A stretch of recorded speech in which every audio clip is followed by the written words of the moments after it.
What's up, YouTube? Today we're going to be taking a look at how to operate the clutch on a cordless drill. For every different application, you're going to need to set the clutch to put out the correct amount of torque required. Now, higher end drills are going to have an adjustable mode selector like this, which lets you set the mode from hammer to drill to screw. Hammer is used for drilling through concrete, stucco, stuff like that. When engaged, the tool not only spins the bit, but also punches it in and out, which lets you drill through brittle material with much less user-applied force. Drill mode is used for drilling through all other materials except for stone. And no matter the torque setting, drill mode automatically puts out the maximum amount of torque. And the screw mode is used for driving in fasteners. This is where setting the torque becomes important, as to not overdrive the screw and bury it into the wood.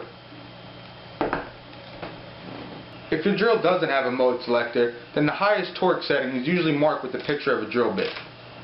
As far as setting the torque, most drills have settings that range from 1 up to 22, with 1 being the lowest setting.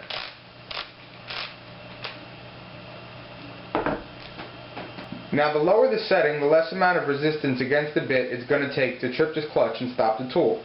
Let's drive some drywall screws into some wood and you'll get a better idea of what I mean. Okay, so let's try to fasten this screw with the drill set to the screw setting and the torque set to 1.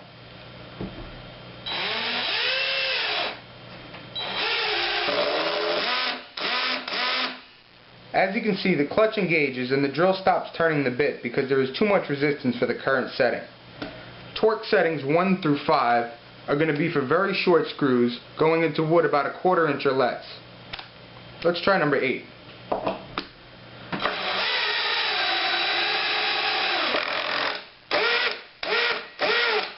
Okay, so as you can see, it puts out just enough force to drive the screw into the wood without burying the screw head. The clutch stopped the tool just as the head of the screw was flush. Now, the required setting is going to vary with the thickness of wood and also the size of the screw.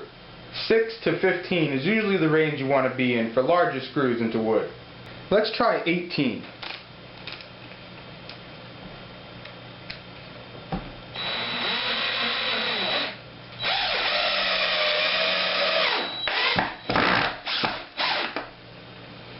As you can see, the torque setting is way too high for this application and the drill buried the head of the screw. Applying the correct torque setting will also put a lot less stress on the motor and prolong the life of the tool.